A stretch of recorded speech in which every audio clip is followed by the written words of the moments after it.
Bueno, pues muy buenas tardes. Como siempre, agradecemos su presencia en este programa de la Red de Profesionales de la Psicología en Quintana Roo, en la cual pues, nuestros colegas integrantes de la red aportan su experiencia a colegas interesadas e interesados en temas específicos. En esta ocasión, nuestra colega Mariela va a ser presentada por nuestra coordinadora académica, Lil Fernández, a quien le cedo la voz. Adelante, Lil. Muchas gracias. Gracias, bienvenidos a todos. Pues es un honor presentar a la maestra Mariela Pérez Salazar. Les voy a leer un poco de su currículum. Ella es maestra en psicopedagogía, plantea un modelo de intervención dedicado a niños y adolescentes con desafíos de desarrollo, así como para sus familias. Esto con una metodología única e innovadora basada en la interacción sensorial, la neuropsicología y la inteligencia socioemocional. Todo esto con el fin de construir un puente entre las dificultades y las habilidades.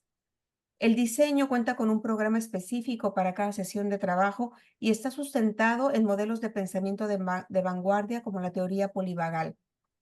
Mariela es fundadora del Centro Integral Educativo y pionera en la difusión de la visión multidisciplinaria en la atención de trastornos del aprendizaje, trastornos de déficit de atención, trastornos de conducta disruptiva y desequilibrios emocionales.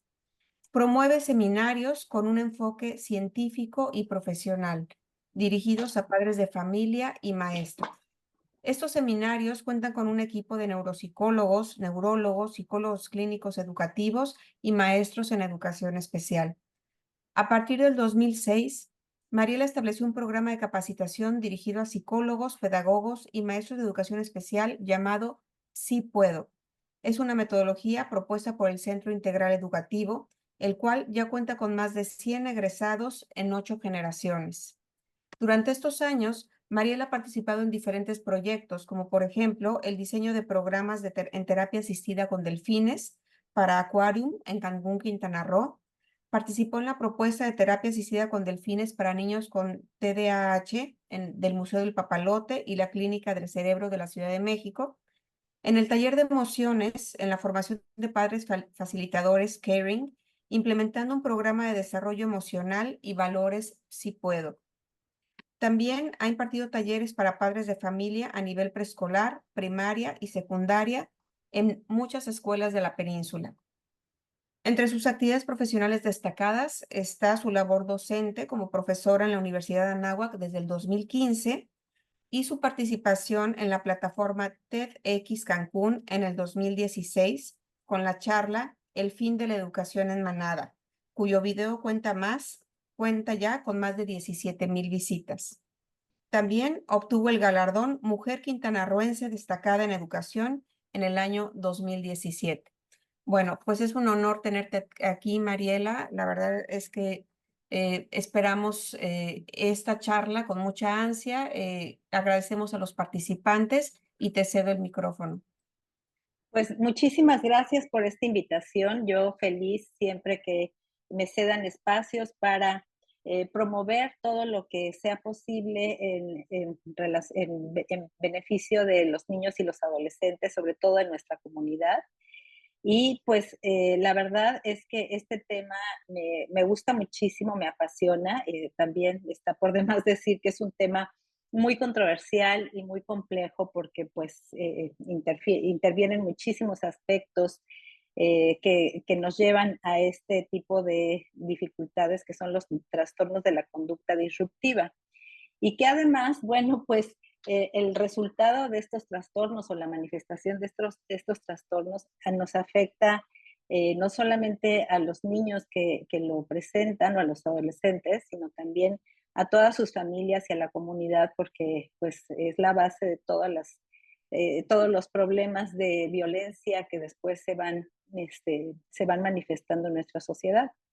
Entonces, pues una función preventiva es la que hacemos en esta labor, todos como comunidad, como sociedad, para poder tener como estos espacios donde platicar acerca de estos problemas y de tener una visión más unida, más integral y con más beneficios también, ¿no? Entonces, bueno, pues dicho esto, empezaré con el tema de trastornos de la conducta disruptiva, que bueno, vamos a ver en estos trastornos de la conducta disruptiva estos 3 puntos, que son características clínicas, cómo se hace una integración diagnóstica y algunas intervenciones psicosociales que se pueden realizar. Y en este sentido, los trastornos de la conducta disruptiva, pues son padecimientos externalizados, ¿sí? Externalizados quiere decir que van en la conducta hacia afuera, en el comportamiento perturbador. Perturbador quiere decir que molestan a otros, que invaden los espacios de los demás, que hay una falta de respeto a las reglas, a las normas sociales, a las interacciones, a los objetos de los demás.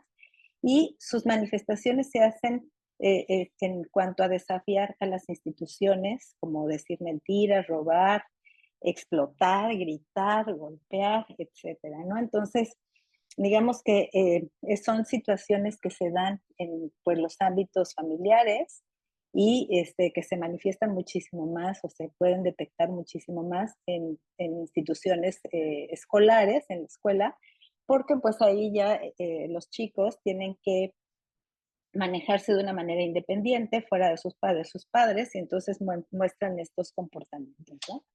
Entonces, como estos trastornos de conducta disruptiva están inmersos, son muy complejos, porque básicamente están inmersos en los marcos, ¿no? Como los pongo aquí, diferentes marcos institucionales, y la primera institución, pues obviamente es la familia, ¿no? Que establece ciertas reglas, ciertos límites, cierto orden, y que dentro de esos marcos o esa estructura con la cultura que también cada familia tiene, van estableciendo ciertas normas o criterios o parámetros sociales y van generando un modelo educativo.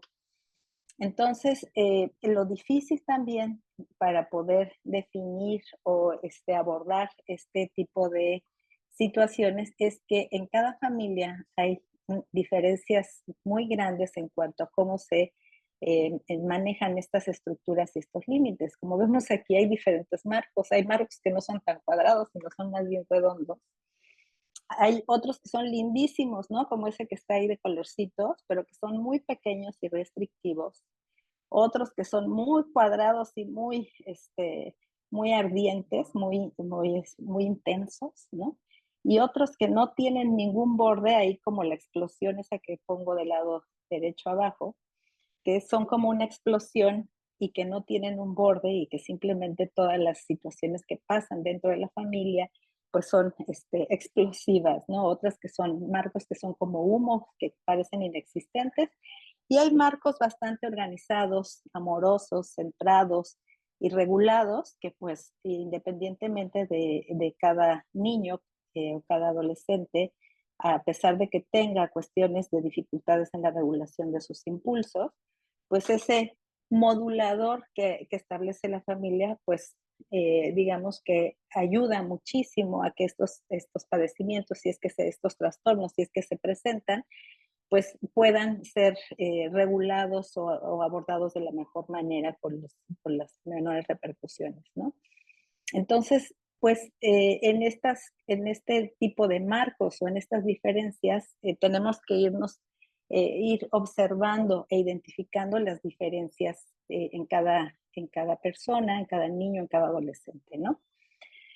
Entonces yo me estoy basando en esta guía clínica latinoamericana para los trastornos de la conducta disruptiva, que es de un paidopsiquiatra bastante famoso que se llama Francisco de la Peña.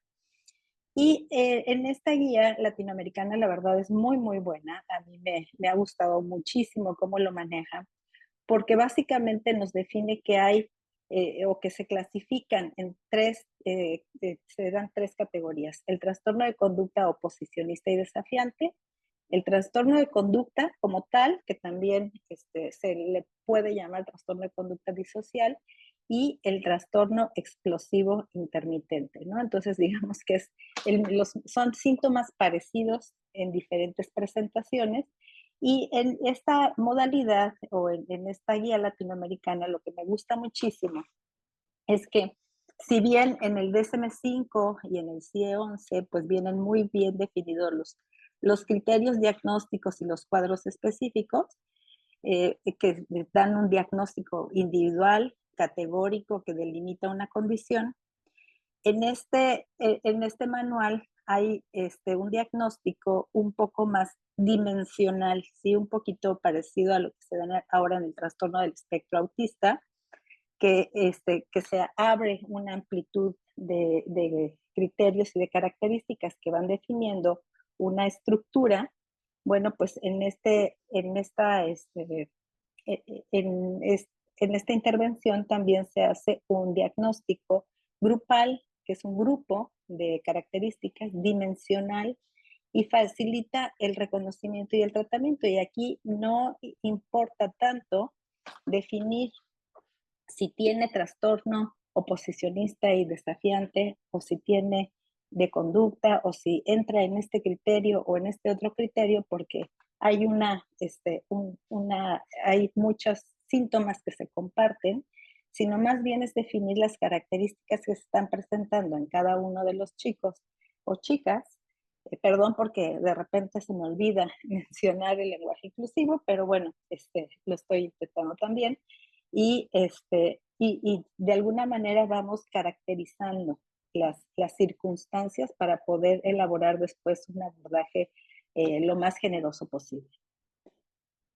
Entonces, para tener una idea, aquí nos presentan este cuadro de cuadrantes de la agresión o de los criterios con los que se va definiendo este tipo de trastorno de conducta disruptiva, que viene en 4 criterios: de destructivo a no destructivo y de encubierto a abierto, ¿sí? Son estos ejes y se caracterizan en violación de la propiedad, que sería encubierto y destructivo; agresión, que sería destructivo y abierto; no destructivo y abierto, que ahí viene el negativismo o el oposicionismo a las reglas, y vean cómo ahí hay berrinches, desafíos, testarudos, enojos, irritables, discute, ¿sí? Y en encubierto y no destructivo, que hay una violación del estatus, malas palabras, huye de casa, estafa, uso de sustancias, rompe reglas.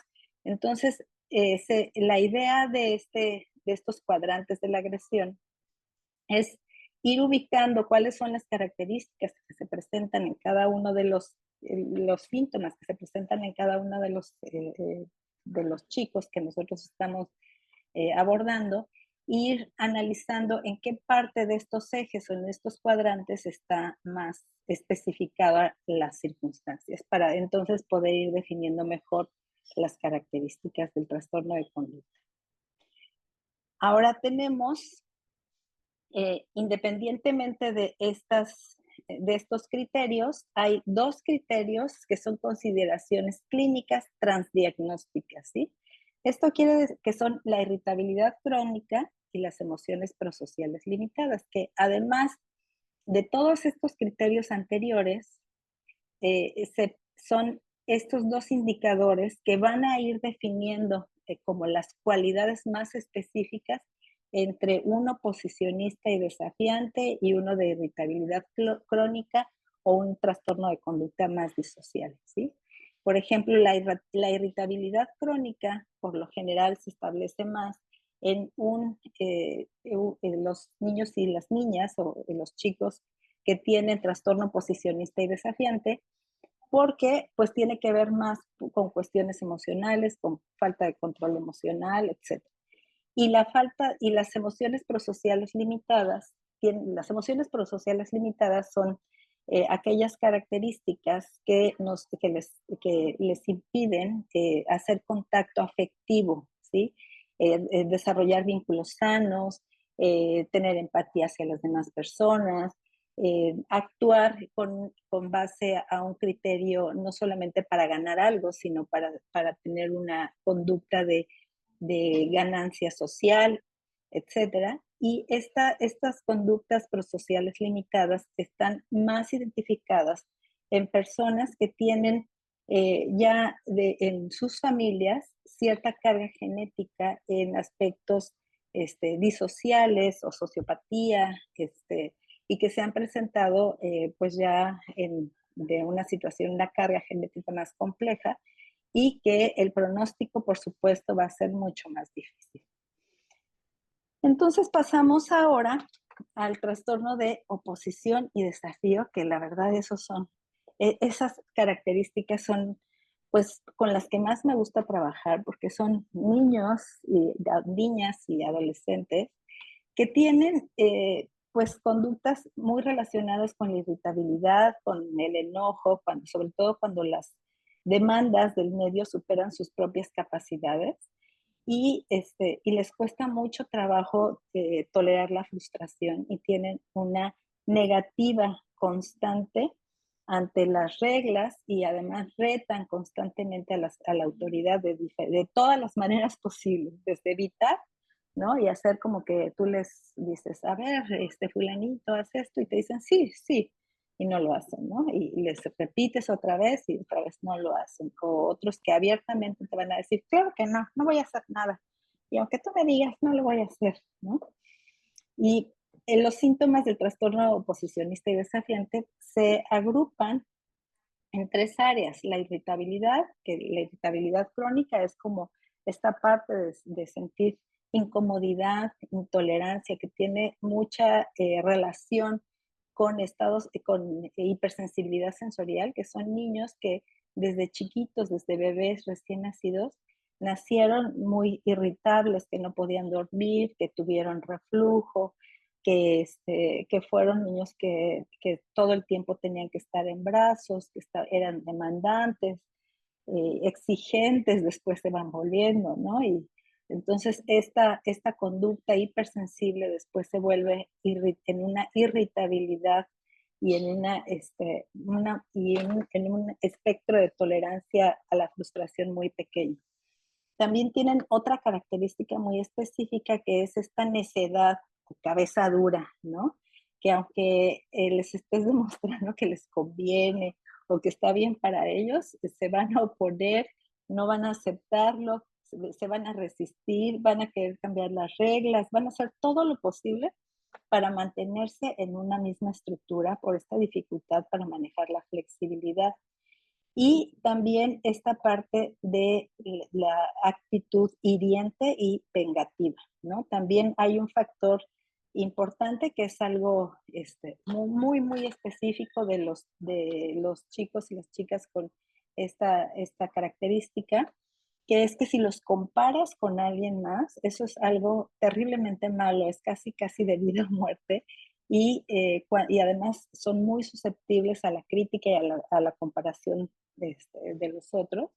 Y muchas veces están muy molestos y tienen una actitud demasiado rebelde porque de alguna manera sienten o perciben que hay una cierta preferencia de un hermano o de otro amigo y empiezan a tener muchos roces por eso, aunque no exista, pero ellos son muy sensibles y muy susceptibles a cualquier mínima y pequeña diferencia, ¿no? Entonces, estas características están también muy relacionadas con la falta de una inmadurez frontal, si son características frontales y prefrontales en cuanto a la inhibición del impulso. También está asociada con cuestiones de un pobre desarrollo verbal, que les cuesta mucho trabajo explicar o expresar de una manera clara sus necesidades y de comunicar y de negociar, ¿no? Y de una manera sensata o sana sus necesidades personales. Y también está muy relacionada con una inmadurez, una hiperactivación amigdalar, que es el aspecto emocional. Sus emociones son demasiado fuertes y esa reactividad los hace estar irritados todo el tiempo. Ahora hay una comorbilidad, que la comorbilidad es como la relación o la presencia de otros trastornos, además del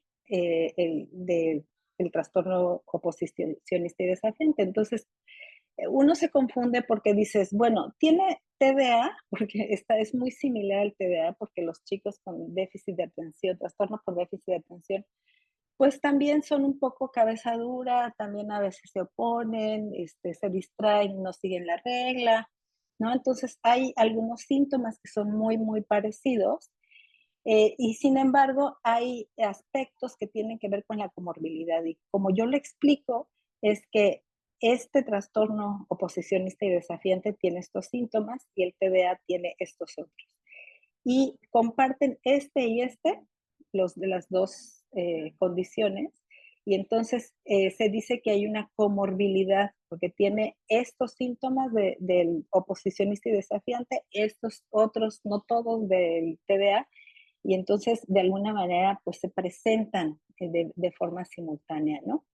Entonces, se ha visto que aproximadamente el 92% de los niños, de los chicos y niños y niñas que presentan trastorno oposicionista y desafiante, van a cumplir los criterios suficientes, al menos para otro trastorno psiquiátrico, dentro de los que se incluyen el trastorno por déficit de atención, los trastornos depresivos, los de ansiedad, el control de los impulsos, y trastornos por uso de sustancias, ¿no? Entonces, parece que el trastorno posicionista y desafiante puede preceder también o presentarse posteriormente a estos trastornos. O sea, tal vez al principio se manifestó como un niño o una niña con trastorno por déficit de atención que tenía ciertas necesidades, ciertas características que no fueron comprendidos.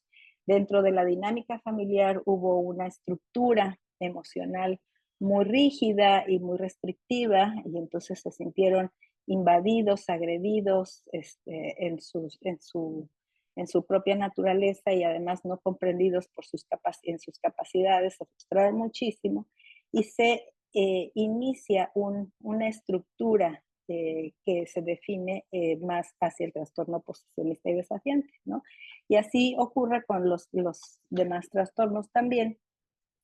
Entonces, pues como ustedes ven, es súper difícil hacer un diagnóstico porque en realidad, pues los criterios y las características están poco diferenciados. Lo que sí está muy, muy relacionado y muy comprobado es que la crianza negativa, aquella ejercida por los padres basada en gritos, alta emoción expresada, poca tolerancia, límites inconsistentes o muy estrictos o muy laxos, y esto se ha vinculado muchísimo con la aparición de estos síntomas de trastorno posicionista y desafiante. Y si ustedes pueden ver aquí en esta fotografía, pues, o sea, es una fotografía que tiene, pues, se puede presentar en cualquier familia, ¿no? De pronto nos sentamos en el sillón de la sala a ver la tele y podemos estar disfrutando una película con una pizza o con algo así de fin de semana. Y puede ser que sea algo de fin de semana que pues esté bien, ¿no? Sin embargo, si es un hábito y si todos los días nos sentamos en el sillón a comer para ver la tele, y además la forma de la corrección que están haciendo los padres tiene una alta emoción, hay gritos, los papás no se ponen de acuerdo con las reglas, no hay una estructura, una hermana se está burlando de la mamá, cuando está ahí regañando, el papá está diciendo alguna cosa, ¿no? Entonces, ese caos, pues evidentemente está muy, muy vinculado con los síntomas de trastorno posicionista y desafiante. Entonces, como empezamos a ver, estos trastornos están muy relacionados con el ambiente familiar, pero no exclusivamente el ambiente familiar. Ahorita más adelante vamos a ver todo lo que involucra estos trastornos de conducta. Ahora tenemos la siguiente presentación, digamos, que sería el trastorno de conducta o trastorno de conducta disocial, que antes se pensaba que era como la evolución del trastorno posicionista y desafiante. Digamos que cuando se agravaba, entonces ya era disocial.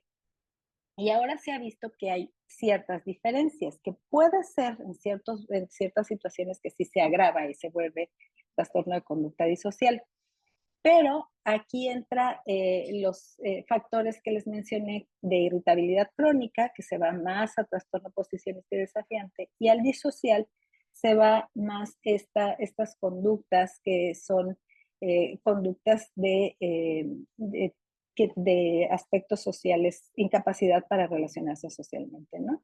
Entonces, este trastorno de conducta se caracteriza por un patrón persistente de comportamiento en el que no se respetan los derechos de los otros. Si es persistente, las normas o reglas sociales propias de la edad. Cuando un trastorno de conducta se encuentra presente, es también necesaria la evaluación de otros trastornos psiquiátricos, o sea, hay que analizar que otros trastornos psiquiátricos no se estén presentando, que no se esté debutando en una cuestión psicótica o esquizofrénica, ¿no? Etcétera, porque en realidad pues sí hay una situación disocial bastante evidente, y aquí entran en juego pues robos, daños a la propiedad, golpes, maltrato a los animales. Tiene que estar presente durante al menos 6 meses, y también, sobre todo en niños mayores a 5 años, tienen que ser conductas consistentes y constantes, ¿sí? Perdón, menores a 5 años, persistentes y constantes. También los trastornos de conducta, a mí, pues de pronto me cuesta un poquito de trabajo entender los criterios de edad, o pues, tener conciencia de estos criterios de edad, porque en el anterior, en el trastorno de conducta posicionista y desafiante, no hay un límite para definirlo. Se habla que desde los 3 años ya se empiezan a definir estas características, ¿no?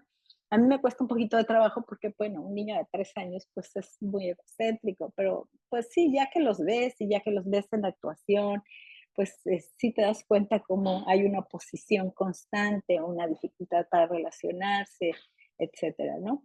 Y aquí en los trastornos de conducta disocial se habla de que es a partir de los 5 años, y solamente que pues sí se tiene que ser muy consistente la presencia de los síntomas, ¿no?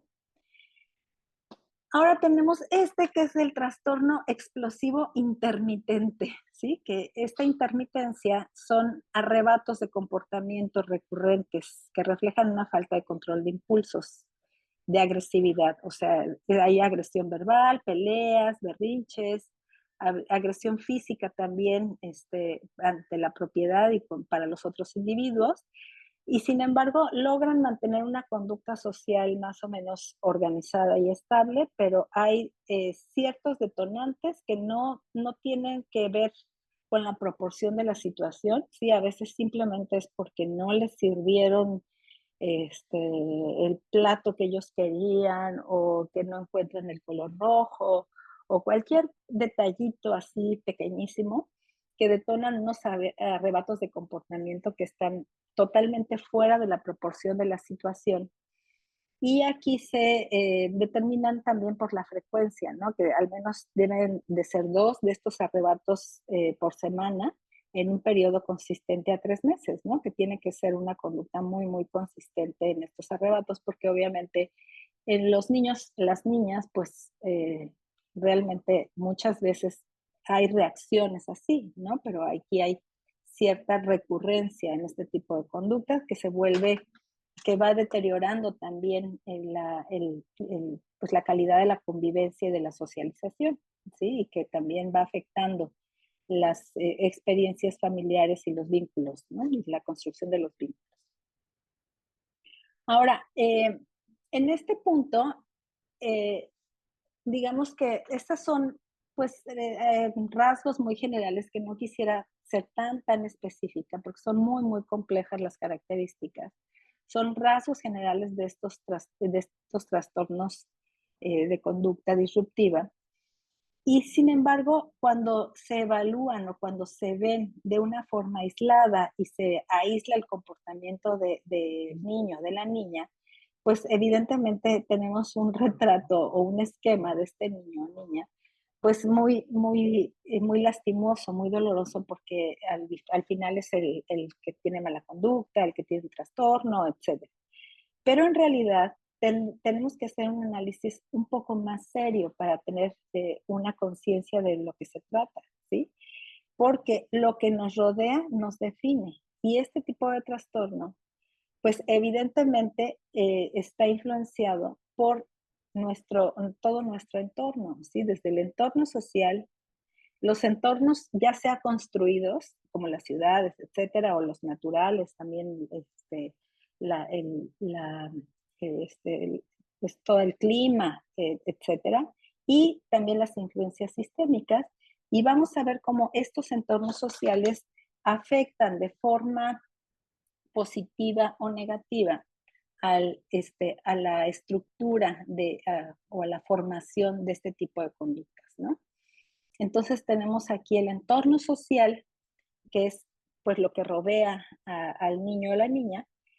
Si hay relaciones responsivas del cuidador, quiere decir que si nosotros como cuidadores, los padres, los maestros, etcétera, tenemos relaciones responsivas, que podamos tener cierto, un más o menos buen control de nuestras propias emociones, tendemos a la salud, queremos mejorar cada día, estamos organizados, bueno, pues ya es un punto a su favor, ¿no? También otro de los criterios del entorno social es el estrés y las adversidades. Y bueno, evidentemente en nuestra vida cotidiana, pues dependiendo si hay mucho tráfico, poco tráfico, si tu papá perdió el trabajo, si vino la pandemia, si hay alguien si hay alguien que está enfermo en tu familia, etcétera, pues van haciendo situaciones o circunstancias de estrés que también se van acumulando en esta estructura que hace que sea difícil la contención o la delimitación de la estructura familiar para que pueda contener a estas circunstancias, ¿no? También hay que tomar en cuenta el bienestar del cuidador, ¿no? Que las personas, los papás, los abuelitos, los que estén ahí presentes con los chicos, pues tengan una vida que les dé un bienestar y una motivación, los vínculos sociales, los vecinos, cómo se llevan con la comunidad, ¿no? Qué tanto apoyo tienen, si hay otras familias, si hay amigos, y las tradiciones y culturales y también religiosas, inclusive, porque inclusive pues las maneras de disciplinar cambian mucho en función de las estructuras religiosas, entonces también obviamente todo eso va siendo tomado en cuenta, ¿no? Entonces, cuando estamos empezando a hacer un análisis diagnóstico, tenemos que tomar en cuenta estos criterios también, además de las situaciones o de la conducta que vemos en los chicos, en las niñas. Luego tenemos aquí la partecita verde que sería el entorno, que son construidos o naturales, que tenemos la temperatura, y ya sabemos que el calentamiento global estamos padeciéndolo muchísimo, ¿no? No hace falta más que haber salido a las 3 de la tarde y mi coche marcaba 38 grados en el coche, supongo que pues, estaba muy caliente porque estaba ahí en el sol, ¿no? Pero evidentemente que si hay un niño o una niña que sea irritable e hipersensible al calor con estos cambios de temperatura y estas sensaciones térmicas, pues evidentemente se va adicionando el malestar. Los suministros de agua, ¿no? Aquí tenemos la ventaja de que estamos rodeados de agua, pero hay otras ciudades como Monterrey y otros lugares que pues hay también dificultades. Espacios verdes, vivienda segura, que la exposición a los peligros, a las situaciones tóxicas. Y ahí, por ejemplo, en cuestión de los peligros, pues podemos hablar de la violencia, ¿sí? Pues de todo lo que estamos viviendo, lo que se escucha en los noticieros, lo que se escucha en nuestro ambiente, ¿no? Que son situaciones de, pues, el narcotráfico, etcétera. Y pues estamos hablando de un entorno que como es un entorno social, que es un entorno de clase media, pero si hablamos un entorno de situaciones más difíciles, pues ahí se empiezan a complicar, ¿no?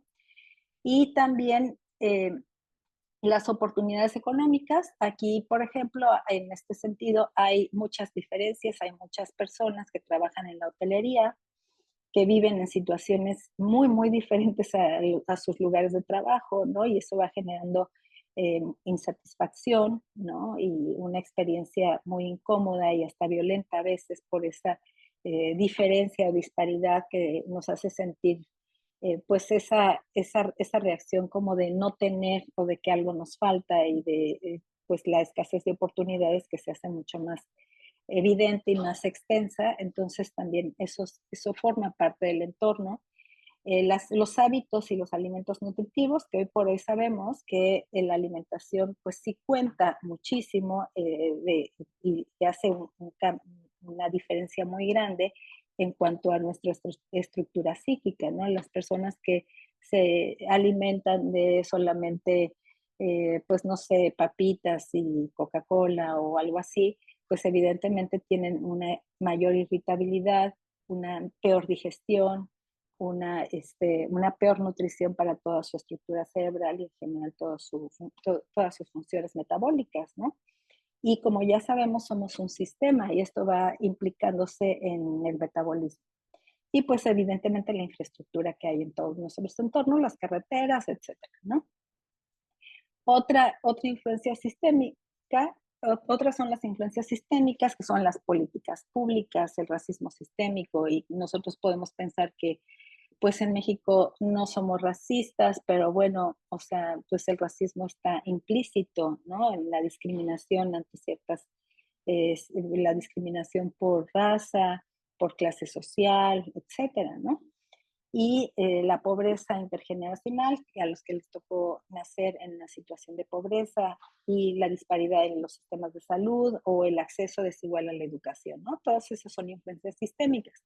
Ahora, aunque los chicos de un sector, digamos, clase media, puedan tener acceso a una mejor educación, también habrá otras personas que no lo tengan y haya ahí una situación de resentimiento o de violencia o de clasismo y de sometimiento a los otros. Entonces, esa misma relación e interacción va generando conductas violentas que se empiezan a manifestar y a ser también consistentes, ¿no?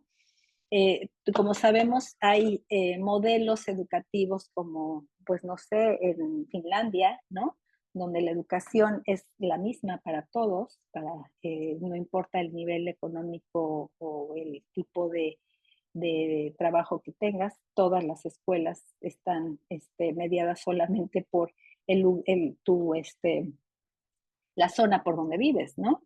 Y además, pues los criterios educativos son iguales para todos. Entonces, esa ha sido la clave que hace en las influencias sistémicas una mejora en el abordaje a este tipo de trastornos de conducta. Inclusive, bueno, hay muchísimo menos problemas en las intervenciones en los trastornos de conducta disruptiva en países como Canadá, que también tienen su educación también igual, o en Finlandia, etcétera, ¿no? Bueno, entonces, habiendo descrito toda esta estructura, yo la verdad, pues, soy estudiosa de la neurociencia, el aprendizaje, la conducta, y creo firmemente en que nuestra mente va a seguir cambiando hasta el momento de nuestra muerte. Esto sucede gracias a nuestra capacidad de aprendizaje del cerebro y también a la plasticidad cerebral, ¿sí? Bueno, esto es la plasticidad cerebral. Entonces, en este proceso de plasticidad cerebral necesitamos todos los educadores, los psicólogos, los que podamos intervenir en estas experiencias difíciles de manejar yo digo que son como los eventos de los trastornos de conducta, porque no es el niño que tiene trastorno o la niña que tiene trastorno de conducta, sino son eventos sistémicos que digamos que el que manifiesta la situación es esta personita, pero en sí esta parte de plasticidad cerebral nos ayuda a ver el evento de una manera más extensa y más compleja y a la vez que de compleja a completa. Pero sí hace falta salir de esta zona así como cuadrada que define un trastorno, que especifica y que entonces hay pautas o patrones muy exactos que hay que seguir para poder modificarlo, porque esto es una situación multicausal. Parte de los parámetros que tenemos que tomar en cuenta para este abordaje, sería pues el desarrollo, ¿sí? El desarrollo filogenético y ontogenético, ¿sí? Es cómo hemos ido evolucionando como especie y cómo va el desarrollo de un ser humano y de acuerdo a las etapas del desarrollo, ir definiendo cuáles son los criterios sociales en la autorregulación, en el autocontrol, definidos de acuerdo a la edad y cuáles se salen de esos criterios para ir detectando o clarificando cuáles son los procesos en los que se necesita intervenir y además cómo también aprender del desarrollo del ser humano, de nuestra especie, cómo ha ido evolucionando. Y en esa evolución, si nos vamos fijando, nos fuimos construyendo de ser instintivos a ser seres homo sapiens, seres conscientes, ¿sí? Entonces, en esta parte es de la organización del impulso o del instinto para generar una relación y establecer una conciencia de nuestras acciones y poder relacionarnos de una forma integrada y consciente, ¿sí? Entonces, esa es como el seguimiento o la ruta que necesitamos observar y analizar para poder interpretar e intervenir en las conductas. Y llegamos aquí al ser humano. Ya dicho toda esta parte tan sistémica, pues también quiero llegar al ser humano, a la persona, al niño, a la niña, al adolescente, que tiene toda esta estructura biológica, que tiene su cerebro y todo su sistema nervioso, ¿sí? Que está cableado por todo su cuerpo y que ese cableado lleva a su cerebro toda la información a través de los sentidos, toda la información sensorial, ¿sí? Y que se da en un proceso abajo arriba porque va de toda la información que está en la base hacia el cerebro y luego hay otro proceso que es arriba abajo, que es de la mente, ya que va estructurándose nuestra mente hacia la conducción de una respuesta, ¿sí? Entonces, en esa interacción de la entrada y luego la salida de la información, pues cuando hay una organización funcional a nivel sensorial, de la parte primitiva, a nivel medio, que es a nivel amigdalar o emocional, como ustedes le quieran decir, y a nivel cortical, y que hay una conexión entre los tres niveles cerebrales, pues evidentemente esa conexión y esa organización va a ayudarnos a tener una conducta asertiva, empática, organizada, ¿sí? Que eso pues es lo que constantemente esperamos, ¿no? Tener para tener unas buenas relaciones, ¿sí? Y si los trastornos de conducta los queremos corregir, ¿no? Porque obviamente no se corrigen, ¿no? Si, a través de un sistema solamente cognitivo de decirle cuáles son los buenos comportamientos, qué es lo que tiene que hacer, cómo lo tiene que hacer, sin tomar en cuenta que su sistema nervioso está desregulado, y que sus experiencias físicas están totalmente desreguladas, o que sus emociones son intensísimas y que sus sistemas están desorganizados, pues evidentemente estamos hablando en el vacío y lo único que vamos a lograr es que el niño, la niña, el adolescente sienta rechazo e incomprensión y que nos rechace más de lo que ella lo hace y que quede en un lugar muchísimo más vulnerable. Entonces, a mí me gusta muchísimo esta analogía de este iceberg porque me ayuda muchísimo a poder ver que estas conductas, ¿no? Y esta imagen lo saqué de un libro que se llama Más allá de la conducta, de una autora que se apellida de la Hooke. No me acuerdo ahorita su nombre, pero se apellida de la Hooke. Entonces, dice que más que la conducta observable, que es la puntita del iceberg, que son los problemas de conducta, ¿sí? Que está pegando, que molesta, que hace berrinches, que le contesta a la maestra, que le tuerce la boca, que le pone los ojos para arriba, que dice mentiras.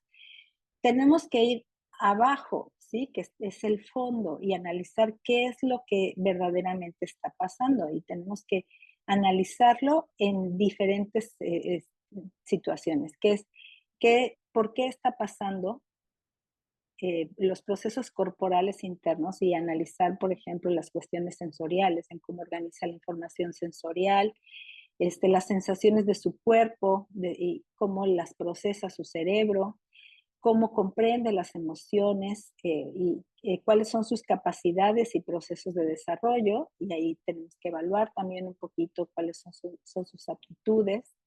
También la capacidad para planear y llevar a cabo acciones, los recuerdos, los pensamientos, las ideas, ¿sí?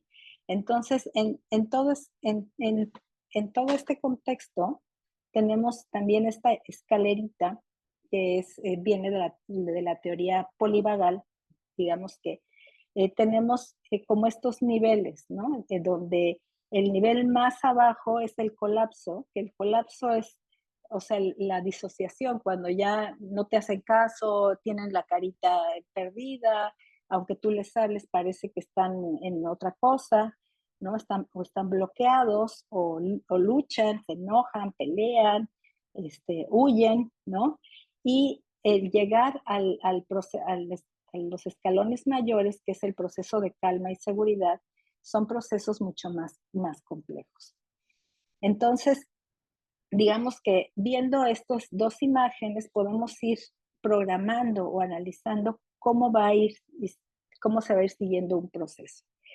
Y después tenemos estas técnicas de psicoeducación, ¿sí? Que estas técnicas de psicoeducación las podemos emplear, pero la verdad es que primero necesitamos establecer una relación de confianza, de tranquilidad, de comunicación, de estabilidad, ¿no? En los procesos más básicos, más físicos, en establecer una relación vincular, el que el niño o la niña o el adolescente se sienta seguro en el contexto, para después poder aplicar algunas técnicas, porque las técnicas en sí no te van a servir muchísimo. Entonces, en la psicoeducación podemos aplicar técnicas de relajación, de detección de pensamientos automáticos, ¿no? Después de que te relajas, qué pensamientos negativos automáticos vienen a ti cuando te dicen haz la tarea o cuando tu hermana llega de la clase de piano, y las habilidades de comunicación y resolución de problemas, ¿no? Que son aspectos muy generales, pero que si los vamos analizando podemos ir haciendo una estructura. También podemos usar las escalas del enojo, ir viendo, digamos, en dónde está nuestro sistema y cómo estamos sintiéndonos en ese momento, ¿no? Ahora venden hasta unos como prendedorcitos, donde están las escalitas del enojo y ahí puedes poner en qué momento estás y entonces igual si estás en el rojo, pues mejor no le hablas, ¿no? Y si estás en el verde, estás listo para platicar. Y digo, se puede jugar un poquito más allá de eso, inclusive yo lo he hecho con adultos, ¿no? Que pues han tenido experiencias muy difíciles y la verdad en el juego pues funciona bastante bien. Y tenemos también aquí que hay que enseñar a identificarles señales, tanto cognitivas, ¿no? Como los pensamientos que van llegando, las emociones, las fisiológicas, ¿no? Cómo sienten en el estómago, cómo sienten en sus pies y las conductuales, cuando empiezan a mover el dedo, cuando empiezan a molestar al otro, etcétera, ¿no? Entonces ahí hay que trabajar también en esta identificación de señales.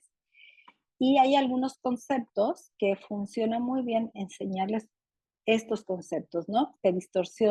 Las distorsiones por el enojo, como cuando estamos enojados, las situaciones las percibimos de una forma distorsionada o diferente y como cuando no estás enojado puedes verlas desde otro punto de vista, desde otra perspectiva o ser más claros o más específicos, ¿no? También hablarles de los pensamientos catastróficos y cómo en momentos de crisis o de situaciones muy estresantes, pues las cosas se ven terribles y entonces las reacciones suelen ser desproporcionadas. Y también usar juego de roles o imaginería, ¿no? Jugar con la imaginación.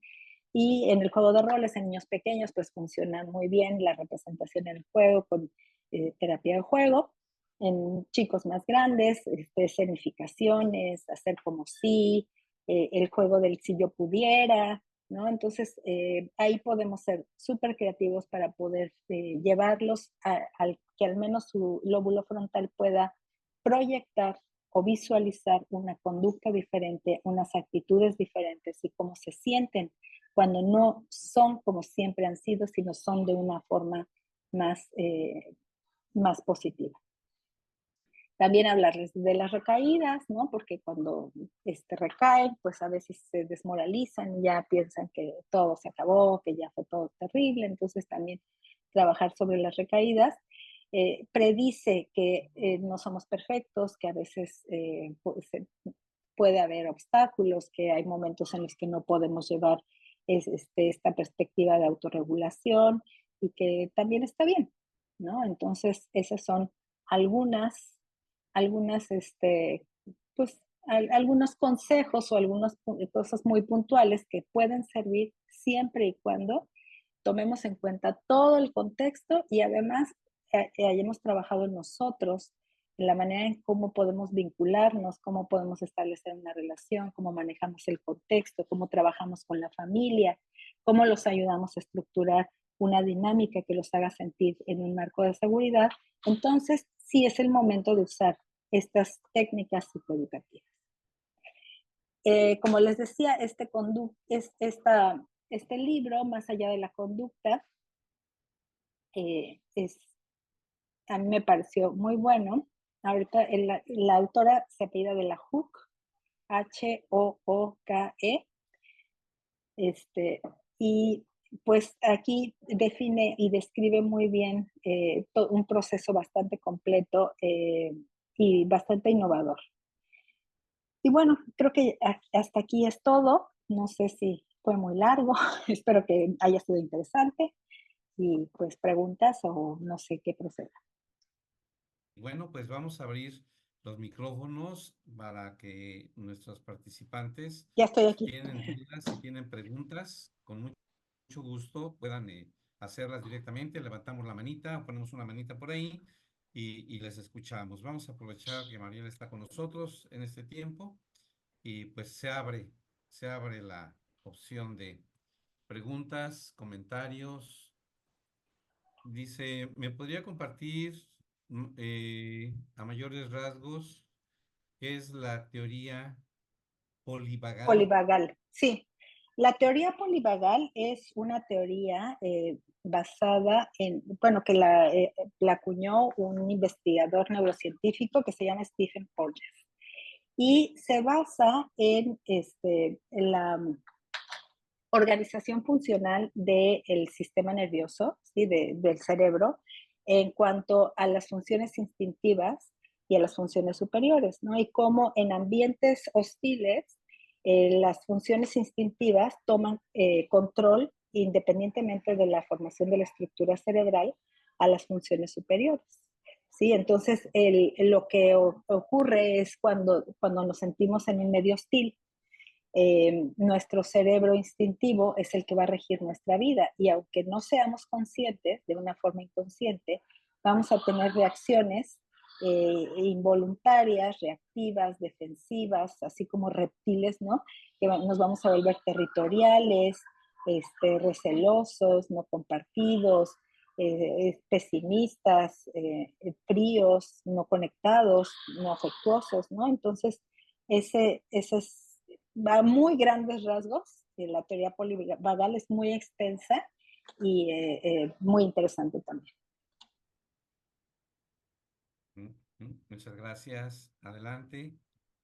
Me da mucho gusto, gusto en verte, Gerardo, gusto en verte, Mariela, y mira, es complejo, pues, ¿no? Me encantó escucharte hablar como de todas estas vertientes, desde lo fisiológico y el ambiente familiar, pero la familia está inmersa también en un contexto y las cosas que lo pueden como empeorar, ¿no? Como dices, si en lugar, o sea, si tratamos de ayudar metiéndoles el deberías de, fíjate más, ¿no? Cuando me parece muy interesante como lo que dices de que hay que verlo básicamente como una disregulación, ¿no? Ujú. Y como primero la relación terapéutica y luego ya las estrategias, ¿no? Eso o sea, me hace como todo el sentido del mundo, ¿no? Es decir, primero necesitas conectar, primero necesitas que este chico o chica se sienta visto, comprendido, seguro, no juzgado, ¿no? Que el espacio terapéutico sea seguro, pero eso tampoco basta. Luego hay que enseñar estrategias y de estrategias de solución de problemas y de respiración y de esto y el otro. Me encantó, me parece que nos das un panorama como muy amplio. Ujú. Gracias, gracias por tu aportación. Sí, sí, sí. Sí, gracias. Muchas gracias, Moni. ¿No hay alguna otra pregunta o comentario? Yo más que nada agradecerles este espacio tan interesante, como bien dice Moni, pues con mucha información, abrirnos el panorama, agradecerte Mariela como siempre, el compartir con nosotros todos tus conocimientos y pues expandirnos en este ámbito tan interesante, sobre todo pues que estamos en este ambiente, especialmente pues yo que estoy en el ambiente educativo, ¿no? Que hay muchas cosas que podemos empezar a pues identificar para poder detectar y poder canalizar oportunamente, pues para poder trabajar en conjunto con la familia, con los especialistas, con el colegio, pues para armonizar más el desarrollo integral humano, ¿no? Muchas gracias por este espacio. Gracias Gracias. por tu comentario. Tenemos una pregunta en el chat, Mariela. Dice, ya, me lo movieron porque están escribiendo. Tenía por aquí. Habla en cuanto a qué sucede cuando la familia no acepta o apoya en el diagnóstico que se hace. Es una muy buena pregunta porque, bueno, en este sentido es muy difícil cuando la familia no tiene conciencia profunda de las circunstancias. Es muy difícil el abordaje porque pues el rescate casi es heroico, ¿no? Tienes que, pues tendría que tener una fortaleza o generar una fortaleza muy grande para poder actuar en tantos sistemas cuando dentro de la familia no hay una dinámica que apoye, ¿no? Entonces no digo que no se pueda, ¿no? Porque evidentemente, pues cualquier aportación o cualquier semillita que vayamos sembrando por ahí, supongo que en un momento, pues florece, ¿no? Pero ahí la importancia de la intervención en la familia es muy grande. También por ahí estaba leyendo que, pues, en la intervención de un psiquiatra, y por supuesto que sí, ¿no? Considero que este tipo de situaciones requieren una intervención multidisciplinaria e interdisciplinaria porque pues se requiere una atención desde el punto de vista médico, ¿no? La parte psicoeducativa, el factor escolar, que la escuela tiene un gran peso en este tipo de situaciones porque ahí es donde se presentan la mayor parte de las dificultades. Los profesores, por supuesto, ¿no?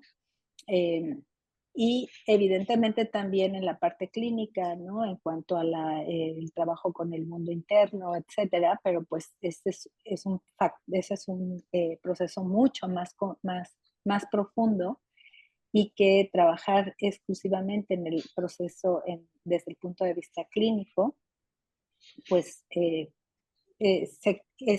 digamos, es incompleto, hay que trabajar de una forma más amplia. Voy a compartir la última pregunta que dice que si desde los 6 años se podría detectar un trastorno de conducta disruptiva. Sí. De hecho, en oposición y desafío no hay límite de edad, ¿no? No se habla de edad pero se habla de periodicidad, en qué tantos ambientes están afectados, la periodicidad, etcétera, para poder realizar el diagnóstico. Que yo, la verdad, me reservo en diagnósticos muy tempranos, primero hay que hacer una labor extensa y un conocimiento muy profundo, hay que consultar con un neuropediatra, hay que hacer una serie de pasos antes de llegar a un diagnóstico así. Pues, Mariela, son las preguntas que había. Nuevamente quiero agradecerte a nombre de la Red de Profesionales de Psicología de Quintana Roo, tu red, el que nos hayas compartido. Agradecerles a cada uno de ustedes que estuvieron en esta videocharla y recordarles a través de nuestra página de Facebook de la Red Sí, estar al tanto de los eventos que compartimos. No necesariamente son nuestros también, estamos trabajando con algunos otros colegios, con la FENAPSIME, y hay invitaciones constantemente para participar o asistir a este tipo de eventos. ¿Ibas a hacer algún comentario, Israel? Hola, ¿me escuchan? Sí, y ahora sí, adelante. Ok. Únicamente brindarle mis sinceras felicitaciones a la ponente. Encuentro que tiene un amplio dominio del tema y darle las gracias por compartir sus conocimientos. Eso es todo. Gracias. No, Con muchas mucho gracias a ti, gusto, Israel, por tu muchas parte. gracias. Pues, mis estimadas colegas y estimados colegas, un gusto poder compartir con ustedes esta tarde. A nombre de la red, Luis Gerardo Tellez Trejo, en funciones de presidente ahora ya por muy poco tiempo. Me da muchísimo gusto estar aquí. Moni, un gustazo poder saludarte nuevamente. Qué bueno que nos acompañas esta tarde. Pues a todos los demás, muchísimas gracias por su presencia. Ya me dejaron sus correos, esto se está grabando. Si alguien, como vi por ahí, que no había recibido alguna de las constancias, por favor, tenemos un nombre, lo estamos tomando y tengan la seguridad de que en un lapso muy corto de tiempo, si no se nos atraviesa otro huracán, tendrán sus constancias por correo. Que tengan una excelente tarde. Muchísimas gracias, Mariela, nuevamente. Hasta luego, un placer. Muchas gracias. Bye. Encantado. Hasta luego. Muchas Gracias a todos gracias, hasta nosotros. luego. Igualmente, gracias.